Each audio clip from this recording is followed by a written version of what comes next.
The desert tests, breaks and then remakes. A grieving woman becomes the desert's chosen legend. The desert was never truly silent.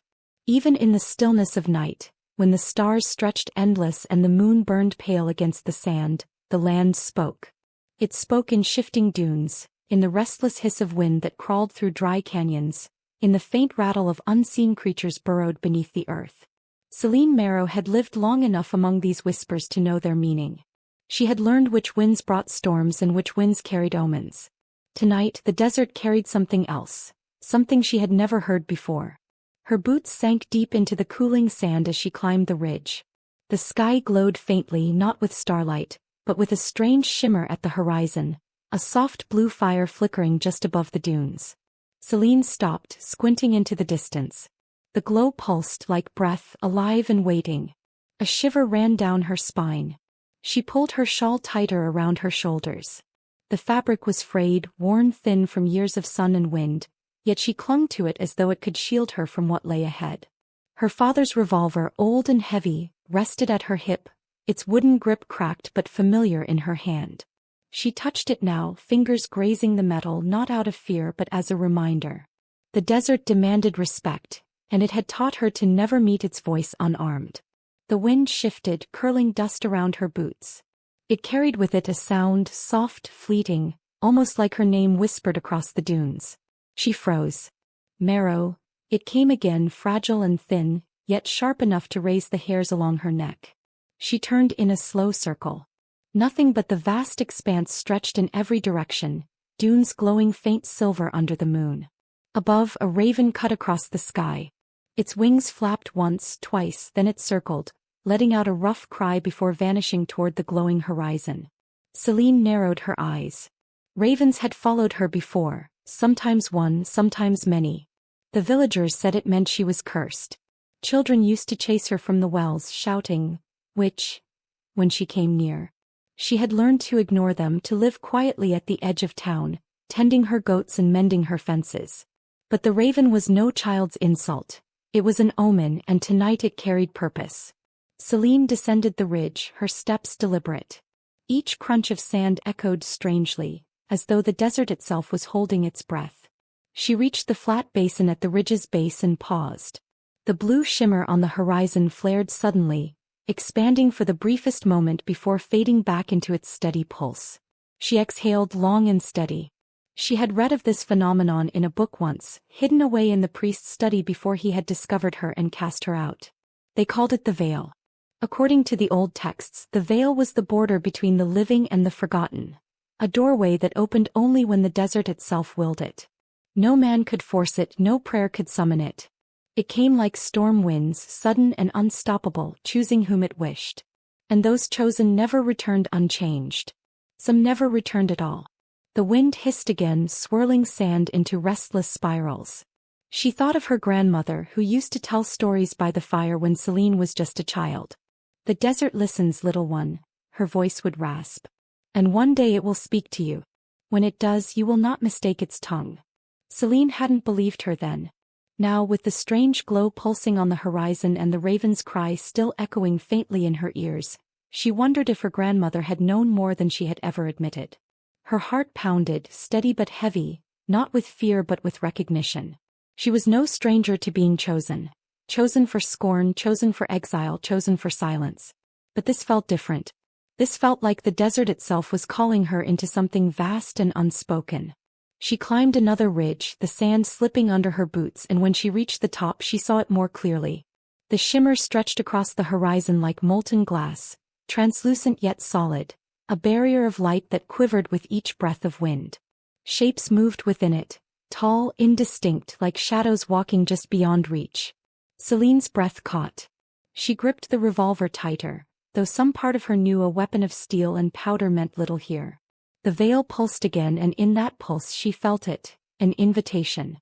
The desert's whispers had shifted, no longer background noise, but a chorus, soft yet insistent, curling around her ears, her skin, her very bones. The veil had opened. And it had opened for her. By dawn, Celine's steps carried her to the outpost's edge. It had been years since she ventured so far from her cabin, Years since she had dared walk openly into the place where whispers of her name turned to curses spat at her back. Yet the desert's call had driven her past hesitation, past memory. The path unfolded beneath her boots as though it had been waiting. The old well rose from the sand like a relic of another age. Its stones, once smooth and pale, were scorched black as if lightning had struck and lingered. Celine slowed her pace, heart ticking faster. The air grew heavy here, the silence so complete she could hear the blood rushing in her ears. She reached out, fingers brushing the stones. Heat pulsed faintly from the rock, though the night had passed and the sun had not yet climbed high enough to warm it. Her hand recoiled. She leaned closer, squinting at a deep carving etched into the rim. An eye, sharp and unblinking, circled in thorns. The thorned eye. Her throat tightened. She had heard of it only in fragments, old tales half buried in superstition. Some claimed it was the mark of the desert's guardians, phantoms who slaughtered trespassers near the hidden tombs of kings.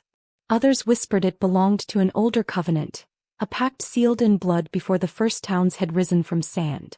None spoke of it without lowering their voices, as if speaking the words too loudly might draw its gaze. Now it stared up at her, burned into stone. Celine traced the lines with her fingertip. As her skin touched the carved grooves, the air shifted. The stone throbbed under her touch, faint but undeniable, like a heartbeat buried in rock. She yanked her hand away.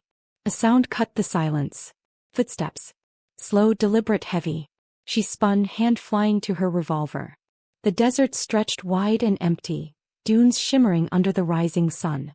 Her eyes swept the horizon. Nothing. But the footsteps continued, crunching on gravel, circling the well. Her pulse raced. She drew the revolver, thumb easing the hammer back. The sound was sharp in the silence, like a spark before a fire. "Who's there?" she called, voice low but steady. The footsteps stopped. Only the whisper of wind answered. Celine's finger hovered on the trigger. She turned in a slow circle, searching. Nothing but sand. Nothing but sky. Then a cry broke the stillness. The raven. It swooped from above, wings slicing the air. It landed on the wooden beams stretched across the well, claws scraping against the old timber. The sound was harsh, grating. Its beak opened, and for a moment Celine thought she heard words, garbled and broken, before the bird dropped something. A strip of parchment, yellowed and curling at the edges, fluttered down. Celine caught it before it hit the sand. The ink, though faded, was legible, dark lines carved into a shape she recognized instantly. The thorned eye. But there was more. Beneath the symbol, written in jagged strokes as if scratched by hand too weak to hold the quill steady, was her name. Celine Marrow. Her mouth went dry. She stared at the letters until the edges of the parchment blurred. The world seemed to tilt, the desert spinning under her feet. She staggered back, clutching the strip to her chest. How could her name be here? Who had carved it and why? The raven croaked, flapping its wings once, twice. Its gaze locked with hers, dark, endless, intelligent. Then it rose, circling above the well before vanishing into the desert's glare. Celine's hands trembled. She stuffed the parchment into her shawl and steadied her breath. She knew the desert's stories, its dangers, its legends. She had grown up with them, whispered like prayers and curses alike. But never had she thought they would step from shadow into her own life. The thorned eye was not a warning. It was a summons. The whispers of the dunes returned, curling against her ears. She strained to catch them, but the words slipped like water through her grasp. Still she understood their intent. She was no longer an outsider peering into forbidden tales. She had been written into them. She holstered her revolver and looked out toward the horizon, where the veil still shimmered faintly in the distance. Its glow seemed closer now, its pulse stronger. She clenched her fists. Whatever lay ahead, the desert had chosen her. And if the desert wanted her name carved into its bones, she would make sure it remembered more than just a word. The storm came with no warning. By the time Celine reached the ruins of the old chapel, the sky had darkened into a copper haze, heavy with dust. The wind howled across the desert, pushing her forward, dragging her shawl like claws at her back. She shoved open the chapel doors, half-rotted, barely hanging from their hinges, and stumbled inside.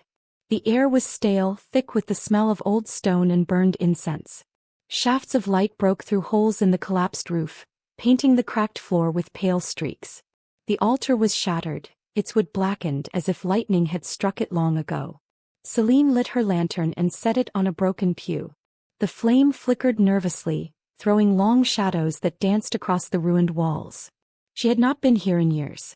Once the villagers had gathered in this place, their voices raised in prayer.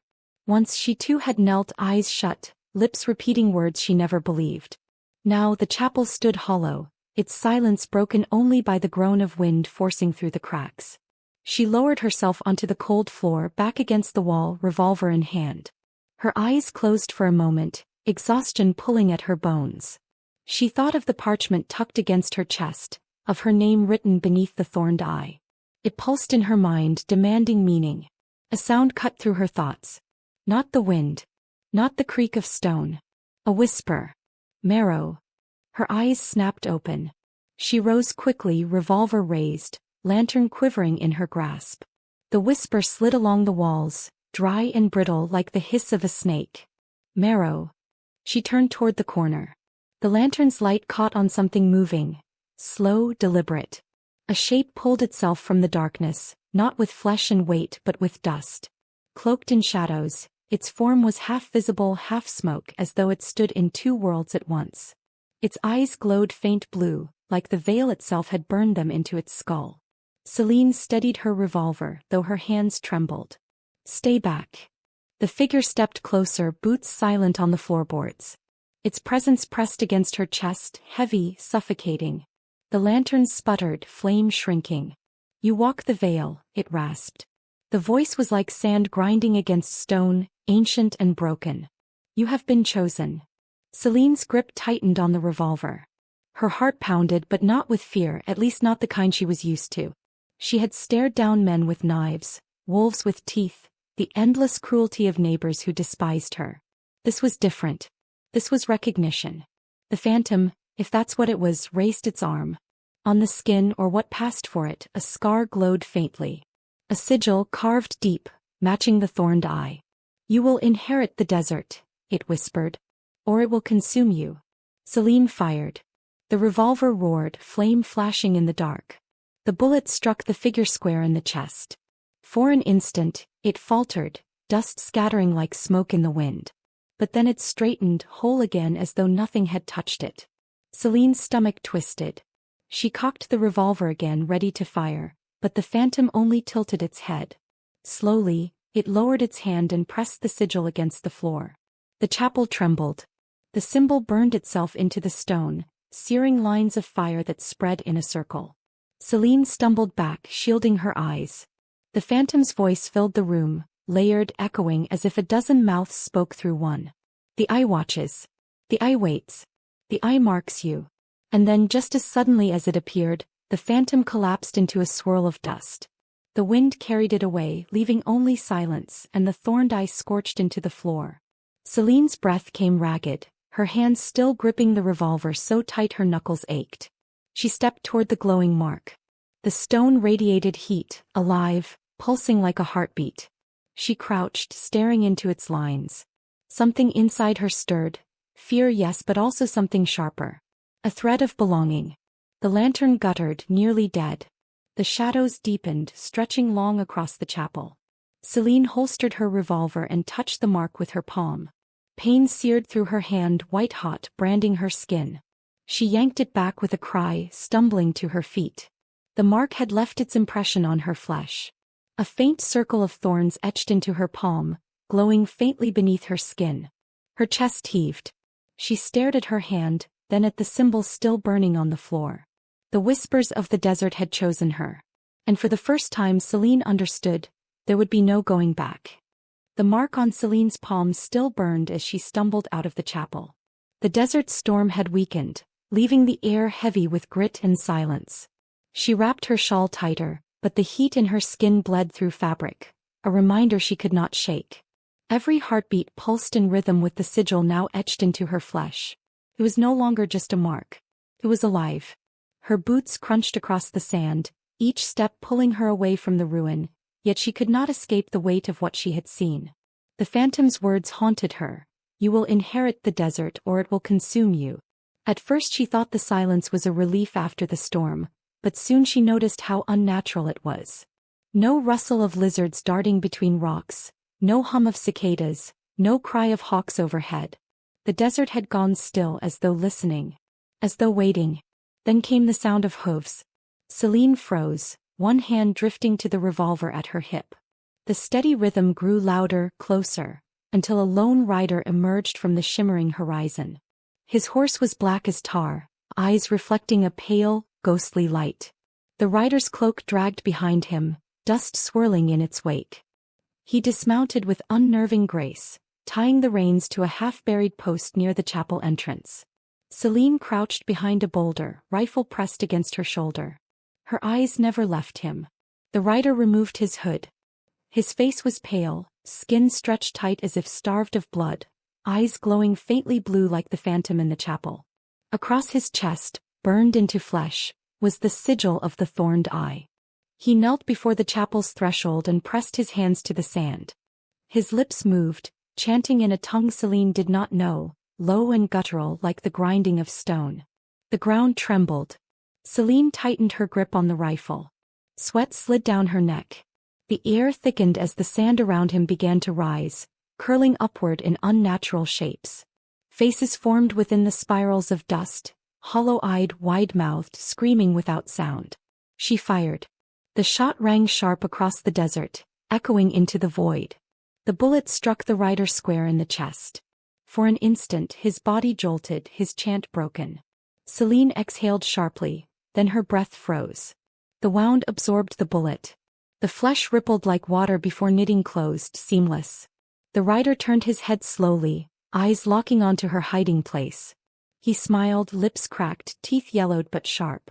Then he rose to his feet, the chant resuming, louder now, a command rather than prayer. The sand obeyed. It surged toward her in a wave, stinging her skin, filling her mouth and nose. Celine rolled behind another rock, coughing, eyes burning. She raised the rifle again, firing into the storm, but the bullets vanished in the whirling mass. The rider stepped forward, his boots sinking into the shifting sand, untouched by her shots. "Marrow," he rasped, his voice carrying even through the storm. "The eye has claimed you. Do not resist what is already written." Celine spat grit from her mouth, fury flaring in her chest. "I don't care what's written," she hissed under her breath. She dropped the rifle, snatched her revolver and fired twice more, aiming for his head. The bullets tore through his skull, but the wound closed before his body could even fall. The sand swallowed the fragments, restoring him whole. Her heart hammered. He could not kill him. Not with steel, not with powder. The sigil on her palm burned hotter, pulsing with each chant that left his lips. He glanced down at it, breath quickening. The mark responded to him as if their connection was tethered by the same curse. Gritting her teeth, Celine slammed her palm against the sand. Pain seared through her arm, nearly dropping her to her knees. But the desert responded. The ground shook violently, the tremor breaking through the rider's chant. His eyes widened, glow flickering. The sand spirals collapsed, the screaming faces dissolving into dust. Celine pressed harder, the sigil blazing with white fire. She screamed, forcing her will into the earth. The sand cracked beneath her hand, splitting wide like a wound. From the fissure burst a surge of heat and light, tearing across the dunes. The rider staggered, cloak whipping, his smile gone. For the first time Celine saw something raw and human flicker across his face. Fear. And then, just as suddenly as it began, the light vanished. The ground stilled. The rider was gone, leaving only the hollow silence of the desert and the mark still burning on Celine's palm. She collapsed to her knees, chest heaving, sweat dripping into the sand. The revolver trembled in her grip, nearly slipping from her hand. The desert had answered her. Not bullets. Not prayer. Her. The whispers returned, curling against her ears, soft and relentless.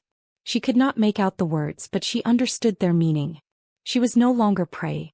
He was part of the desert now. The desert night spread wide, stitched with stars that burned sharp against the velvet black. Celine sat by a dying fire near the ruins of an old trading post. Her hands trembled as she held them out to the warmth, though the chill inside her came not from the cold but from the mark still pulsing on her palm. It had not dimmed since the confrontation with the rider. It glowed faintly as if breathing with her. She turned the palm over in the firelight. The sigil seemed to shift when she stared too long, twisting into shapes her mind refused to name. For hours she tried scrubbing it away, scraping the skin raw, but the mark only burned brighter. The desert had chosen her. And it would not let her go. The horses tethered nearby snorted and stamped nervously. Celine rose instantly, hand brushing the revolver at her hip. She listened. At first, nothing but the crackle of fire and the restless shift of sand. Then drums. A faint rhythm rolled across the night, so low it could have been mistaken for thunder. But no storm clouds hid the stars. The sound grew steadier, closer, rattling through her bones. Celine doused the fire with a swift kick of sand and crouched low, rifle in hand. Her breath stilled as shadows moved across the dunes.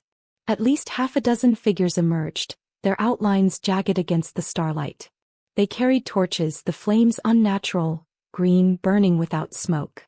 Each figure wore a mask shaped like bone, hollow eyes glowing faintly. They moved with ritual precision, circling the ruins as the drums grew louder. Celine pressed herself against the crumbling wall of the post, rifle steady, eyes narrow. She counted the figures. 7, no 8, closing in.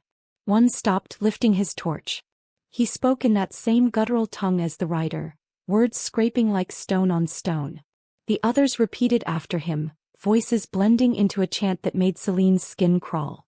The ground trembled. Celine swallowed hard. She had seen this before, had nearly been swallowed whole by it. Her heart thudded, but her hand drifted instinctively to the mark on her palm. It pulsed, hot and insistent, responding to the chant like a drumbeat in her veins. No, she whispered through gritted teeth. She would not be their puppet. But the desert whispered otherwise. The sand around her boots shifted, tugging at her, urging her forward. The masked figures raised their torches high. One stepped into the center of the circle, removing his mask. His face was lined and scarred, eyes glowing faintly with the same unearthly blue as the rider's. Across his chest was carved the thorned eye. "The desert claims you, widow," he called, his voice carrying unnaturally across the dunes. "Do not resist its voice. You are chosen. You are vessel." Celine lifted her rifle, sight steady on his chest. "I'm nobody's vessel." The leader smiled, lips splitting to reveal teeth sharpened to points. He lifted his hands. The chanting surged louder. The torches flared green and the sand began to rise again, spiraling upward into faces that screamed silently. Celine's rifle cracked. The leader's head snapped back, blood misting the air. For a moment, silence. Then the wound closed. His smile widened. The others advanced. Celine's pulse raced. Bullets would not stop them. Steel would not hold them. She pressed her palm hard against the sand, eyes closing, forcing herself to breathe through the burning agony. The sigil flared white-hot, searing her nerves like molten iron. The desert answered. Wind howled suddenly, fierce and sharp, whipping through the ruins. The torches sputtered. The sand rose not into their shapes but hers, tall, veiled in flame, eyes hollow and blazing. The figures staggered, their chant faltering. Celine opened her eyes. They glowed faintly, reflecting the fire of the mark. "You want a vessel?" Her voice rang out, clear and sharp, carried by the storm. "Then choke on this." The sand figure surged forward at her command, striking like a wave. It smashed through the circle, scattering torches, knocking the masked men sprawling into the dunes. Their screams broke through the night, torn with disbelief. The leader tried to rise, arms lifted to summon the desert again. Celine strode forward, revolver steady, palm blazing. The sand itself shifted beneath her steps, carrying her like a tide. She pressed her glowing hand against his chest. The mark burned through flesh and bone. His scream shattered the desert air. His body convulsed, eyes flaring white, then collapsed into dust that scattered on the wind. The chanting stopped. The torches dimmed. The remaining figures fled into the night, their ritual broken. Celine stood alone, chest heaving, the mark still blazing like an ember in her palm. The desert quieted, listening. She holstered her revolver, staring at the scattering dust where the leader had been. For the first time she understood the whispers. Not words but intention. The desert had given her power, not to serve but to command. The question that gnawed at her was not whether she could wield it. It was how much of herself she would lose each time she did. The desert dawn crept slow, pale gold spreading across the horizon like blood seeping through cloth. Celine sat atop a ridge, rifle across her knees, eyes burning from sleeplessness. The mark on her palm no longer pulsed wildly.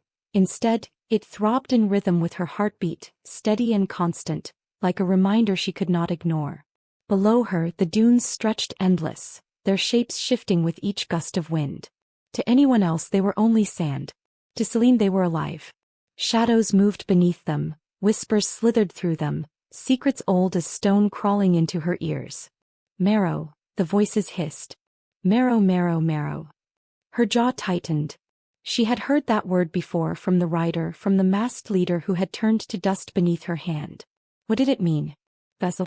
Sacrifice? Or something darker still? Her thoughts were broken by the sound of hooves. A lone horse stumbled into view at the edge of the ridge, riderless, foam streaking its flanks. Celine descended quickly, grabbing the reins. The beast trembled, eyes wide, sides heaving with terror. Blood stained its saddle. Easy, she whispered, stroking its neck. The horse shivered beneath her touch. Something had driven it half mad. That was when she smelled it. Smoke. She climbed back up the ridge, eyes narrowing against the brightening horizon. In the far distance, a dark smear of ash rose skyward. Too thin for a wildfire. Too thick for a hearth. It was a burning town. Her pulse steadied, her hands tightening on the rifle. She knew who had done this. The phantom had spread its hand again. By midday she reached the edge of the ruins. The town was still smoldering, buildings collapsed into heaps of ash and splintered wood. Chickens lay scattered, blackened. Wagons broken. No voices. No survivors. Celine walked the main street in silence, boots crunching over shattered glass. Every so often the mark on her palm would flare, guiding her gaze toward footprints, scattered symbols scorched into walls, blood splatters half buried in dust.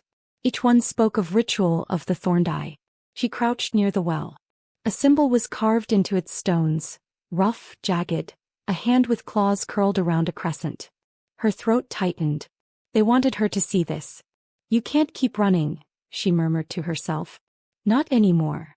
The desert wind shifted suddenly, carrying with it faint voices. Celine froze.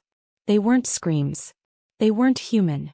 They were whispers rising from the dunes themselves, layered and deep, as if the earth had swallowed the dead and now spoke with their tongues. She lowered her rifle, pressed her ear against the sand. The sound grew clearer. Marrow, marrow, marrow. Her palm flared, pain shooting up her arm. Celine gritted her teeth, forcing herself to endure it. For a moment her vision blurred, the desert spinning into something else. Another layer of reality beneath the one she knew.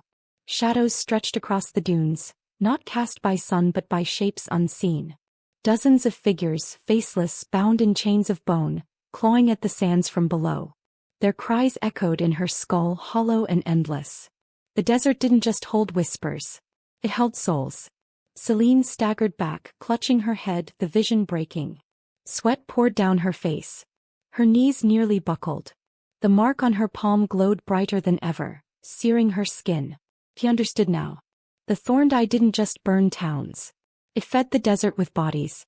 It bound the dead beneath the dunes, swelling the power that now coursed through her veins. And somehow, whether by fate or curse, she had been linked to it. Her jaw tightened. If you think I'll serve you, she hissed into the wind, you're wrong. The desert answered with silence. Then, faintly, a whistle carried across the dunes. Not the cry of wind, not the scream of the phantom. A human whistle. Oh, deliberate. Celine spun, rifle raised. A figure stood at the far end of the ruined street, hat low, coat torn. He carried no weapon visible, only a staff carved from desert oak. His eyes caught the dawn, glowing faint, gold instead of blue. He lifted his hand in greeting. You don't know me yet, he called, voice even, but you will. You're not the first to hear the desert's voices. And you won't be the last. Celine's breath caught. Her grip on the rifle tightened. Another chosen. But whose side was he on? The stranger's words lingered in the air like smoke. Celine stood frozen in the ruined street, rifle trained on him, the mark on her palm burning hotter with every second. You're lying, she said, voice low, steady. The desert doesn't share its voices. It takes them. The man smiled faintly, his golden eyes catching the fire of the horizon. And yet you hear me, don't you? Clearer than the rest. You feel the pull same as I did. Same as all who came before us. Celine's breath hitched. For a heartbeat she lowered the rifle. His presence wasn't like the masked figures, nor the rider with hollow eyes. His aura didn't gnaw at her bones, it steadied them. But she had learned better than to trust easy. Who are you? She demanded. They called me Elias, he replied, lifting the oak staff slightly, letting the dawn light run over its carved symbols. I once believed I could command the desert. Thought I could bend it to my will. But the truth. His voice dropped. It bends us. It hollows us. Until there's nothing left but a whisper. Celine's mark throbbed as if responding. The sand around her boots shifted. She tightened her grip. Then why are you still here? Elias's smile faded. Because I never finished what I started. Before Celine could ask, the ground quaked. A low rumble swelled across the horizon. The dunes rippled like water, sand rising in waves. The whispering turned to a roar, hundreds of voices shrieking, crying, laughing all at once. Celine staggered back, pressing her hands to her ears. The sky darkened. A storm gathered from nowhere, clouds boiling black, lightning without thunder. And from the heart of the dunes it came. A colossal shape rose, half sand, half shadow, its form shifting with each breath. A crown of bone curved around its faceless head, its chest carved with the thorned eye. The phantom, not just a rider, not just a cult, but the desert itself, made flesh. Celine's blood froze. Her mark flared so bright it seared through her glove, carving the sigil into the air.